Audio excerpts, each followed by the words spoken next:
Audio Jungle. Audio Jungle.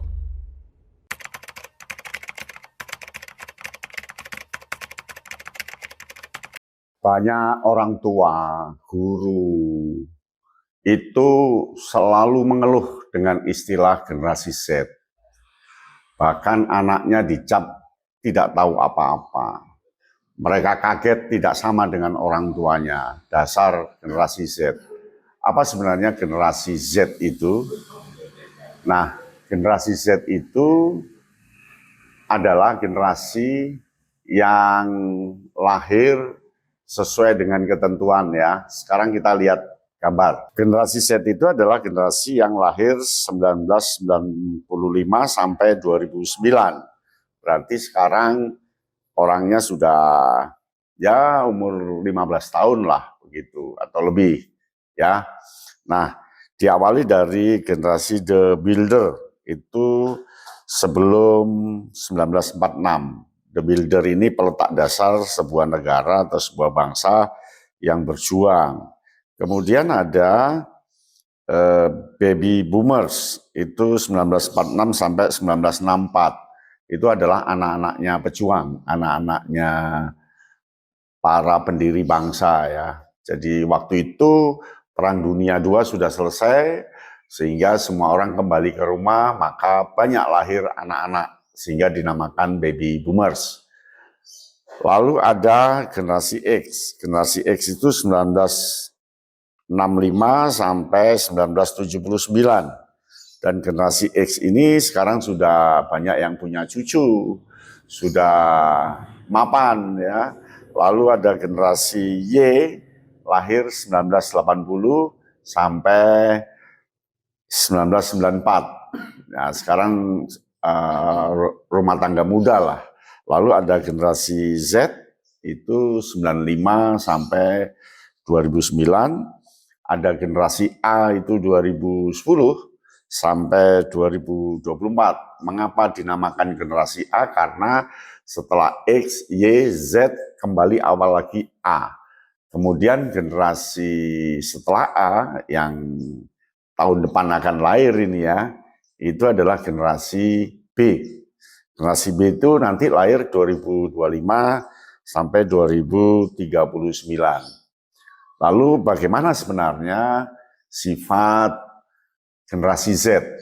Ya, ada 9 ciri karakter generasi Z. Tentu karakter ini menurut generasi di atasnya, menurut generasi yang sudah tua-tua. Dan memang secara faktual seperti itu. Ciri pertama generasi Z itu instan.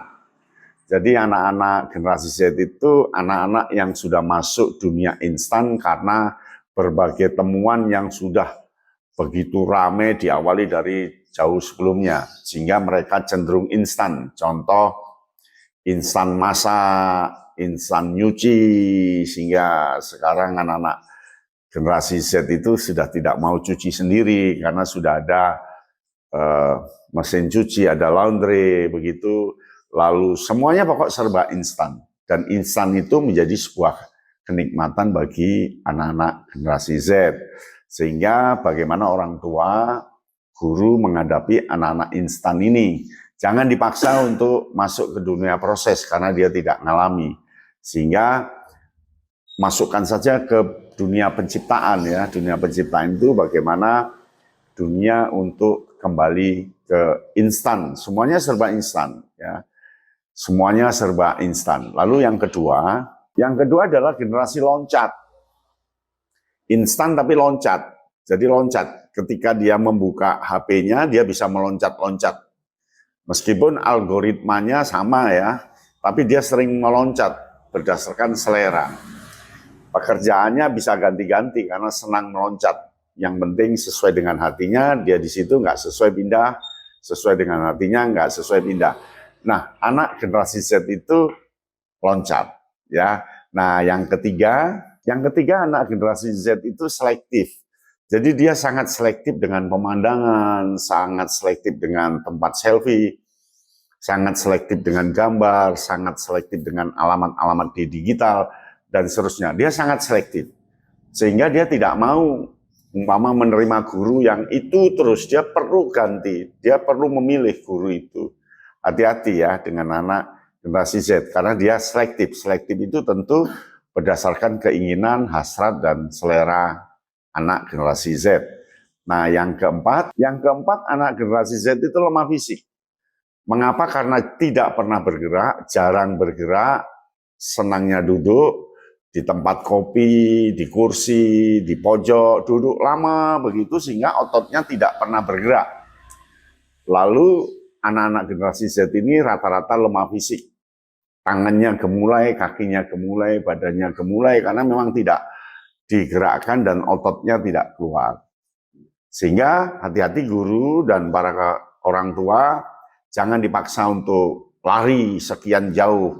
Karena memang dia tidak terlatih. Lari pun harus kecil-kecil dulu baru besar. Masa ototnya ya ada, ya masa ototnya kecil, tidak ada. Jadi kondisi fisiknya lemah. Itu yang keempat. Nah, yang kelima, generasi Z itu responsif. Responsif itu kaitannya dengan tanggung jawab ya. Nah, responsif itu ketika ada apa-apa dia merespon, ya, merespon. Sehingga ketika bisnis online rame karena ada respon. Ya, respon yang kaitannya dengan responsibilitas atau tanggung jawab. Jadi anak-anak generasi Z itu punya tanggung jawab penuh sehingga ketika online dia tidak mau berbohong. Meskipun ada satu dua yang penipu, tetapi biasanya yang nipu ini tidak anak generasi Z. Anak-anak orang-orang di atasnya. Generasi Z itu sangat responsif atau penuh dengan tanggung jawab. Nah, yang keenam reaktif. Jadi tanpa dipikir panjang, tanpa disadari, tanpa harus ditelaah, tanpa harus dikaji, dia reaktif, ya cepat mereaktif. Ini jelek gambar ini bagus gambar ini. Waduh, orang kok seperti itu. Jadi cepat sekali mereaktif. Sehingga jangan kaget ketika di media sosial ada orang salah ngomong, wah komentar netizennya banyak. Komentar anak generasi Z itu asal ngomong aja itu tanpa dia pikir karena memang sangat reaktif ya. Jangan coba-coba berbuat kesalahan lalu diangkat di medsos, itu komentarnya nanti akan banyak karena memang anak-anak generasi Z itu tanpa pikir panjang langsung mereaksi. Nah, yang ketujuh anak generasi Z itu cepat bosan. Jadi dia sangat cepat bosan dibanding generasi sebelumnya. Jadi ketika dia sudah tidak suka, ya sudah dipindah. Ketika pekerjaan nggak suka, ya sudah. Jadi dia cepat bosan. Mengapa? Karena terbiasa banyak informasi yang datang bertubi-tubi dan bagus, dia cepat sekali untuk pindah. Jadi bosan itu warna dari generasi Z. Kemudian yang ke-8, anak generasi Z itu ketagihan. Dia ketagihan itu kalau sudah kadung main game terus ketagihan dia. Kalau sudah kadung online terus begitu. Jadi ketagihannya tingkat tinggi sehingga diteliti anak Indonesia itu rata-rata sekitar 7 sampai 13 jam sehari loh di depan HP-nya, di depan laptopnya. Itu sehari bisa 7 sampai 13 jam. Karena itu tadi, ya tidak bisa karena memang sudah ketagihan. Ketagihan itu sudah berat untuk lari dari sebuah ketagihan. Nah, yang ke-9, anak generasi Z itu suka menyendiri. Tapi temannya banyak, temannya di medsos itu, di medsos di mana banyak, tetapi dia sendiri. Jadi tidak ada pergaulan alamiah dengan teman-temannya karena memang masing-masing sudah di kamarnya sendiri-sendiri, masing-masing sudah di tempatnya sendiri. Jadi dia sendiri tetapi di HP-nya dia banyak gitu ya. Dia asik kalau sudah kadung sendiri, bisa sampai 7, menurut penelitian 7 sampai 13 jam sehari rata-rata orang Indonesia bermain HP, bermain medsos. Luar biasa. Itulah ciri generasi Z yang perlu kita kenali untuk bagaimana kita berbuat sebagai orang tua, atau sebagai guru, atau sebagai orang lain yang akan mendekati anak generasi Z.